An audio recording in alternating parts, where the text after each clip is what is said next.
A subscriber was asking me recently to go back to the distinction between NI function and the TI function.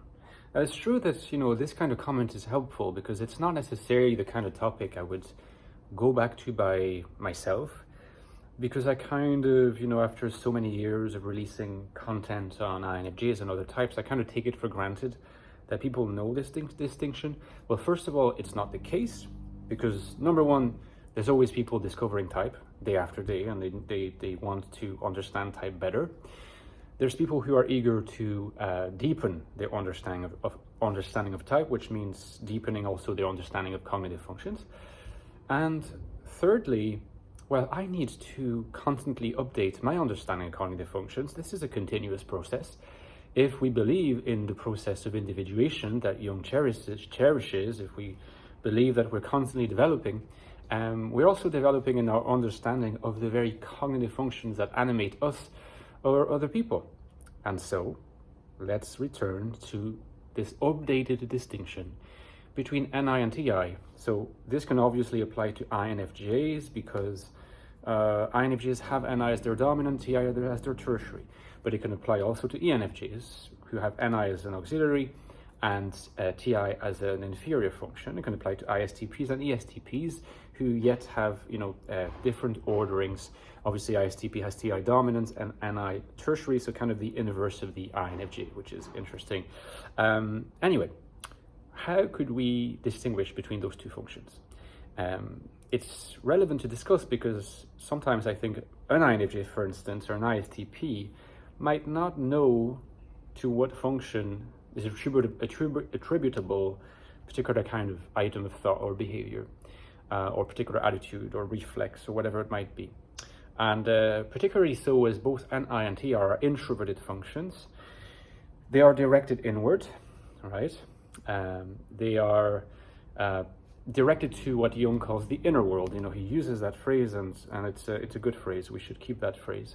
So they're both introverted functions, but they're very different.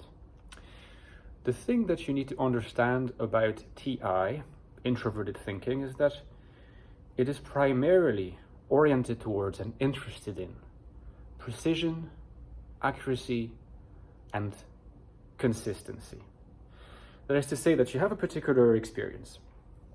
Now, the having of an experience usually means some interaction with external reality. So it means the collection of information in external reality.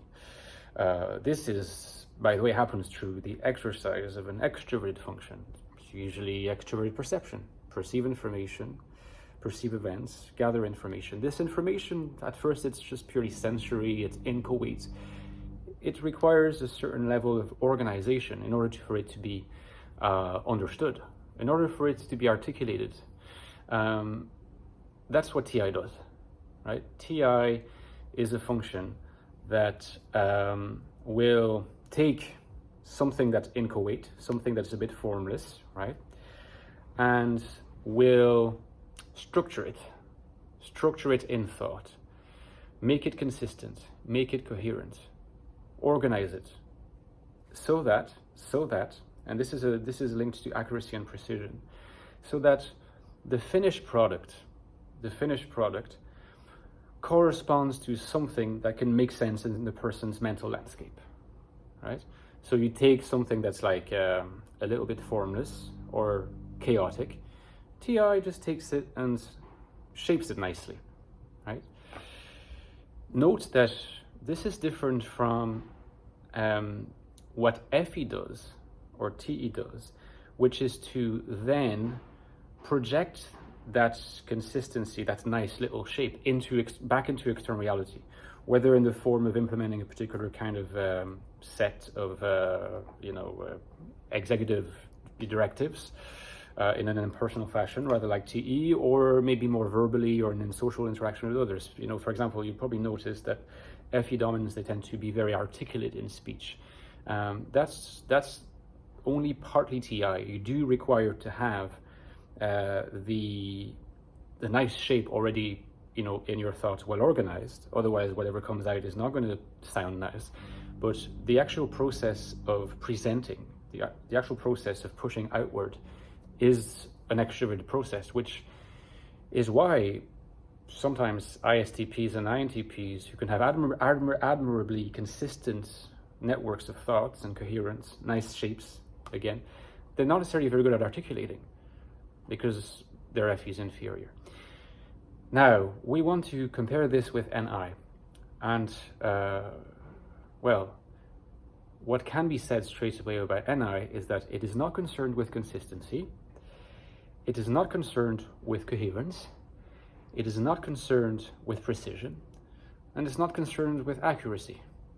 So in other words, there's actually very little that NI has in common with TI, apart from it being an introverted function, which TI shares, and that of, in fact, being very complementary with TI, and with, other functions like FE and SE. Because we are nicely oiled machines, right? We are able, the reason why we have those four functions is that they work well together, okay? So NI is not concerned with these because NI, as the name suggests, introverted intuition, is an intuitive function, it's not a thinking function. Coherence, consistency, accuracy, precision, all this has to do with an exercise in thinking. Whereas what NI does is perceive. You always have to think about the first encounter with external reality taking place via extrovert perception. So SE in the case of INFJs and ISTPs, for example. NI will interact with that particular data that's gathered externally and organize it into patterns, right? So the organization of TI is into nicely consistent pieces that can fit together like pieces to a puzzle, whereas NI will organize it rather into patterns that are themselves obviously following blueprints, because if it's just organizing according to patterns, the first question is, well, what is the pattern? So NI has particular patterns at its disposal, and it always manages or seeks to distinguish in external pieces of information from lived experience the patterns that can be extracted in order to continue building what it builds. Now, the blueprint, according to Jungian theory anyway, is the primordial archetypes. So its primordial archetypes are in the psyche, and there are these active symbols that consist in the sedimentation over very long stretches of time of accumulated life experience. So it's almost like the archetypes are nearly alive elements of the self living inside the psyche. They have a life, they evolve very slowly, and they correspond to particular patterns that have to do with life in the world. So they're accumulated wisdom and knowledge in a way, right? And it's kind of it's a bit arcane, this notion, but this is what NI does.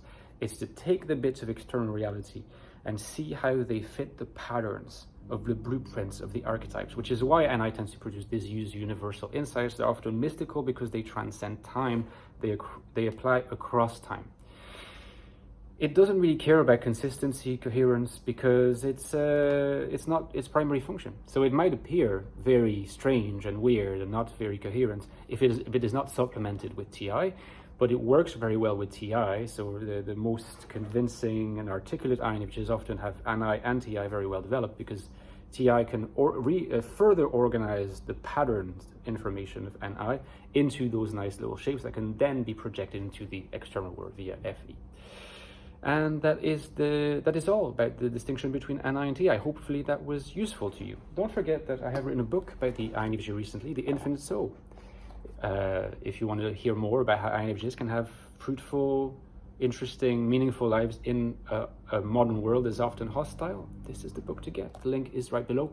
If you've read the book and loved it, please consider reviewing it on Amazon. It doesn't take that long, and it really helps with the referencing. Thank you very much. Its prequel, The Ecstatic Soul, which you might be more familiar, or you might be familiar with because it's a bit few years old now, looks more at the intrapsychic qualities of INFJ consciousness and its existential manifestations. And don't forget that to keep the channel going, for it to remain alive, and for me to continue producing content, there is a Patreon link. Thank you so much to my supporters. Consider joining me. Bye-bye.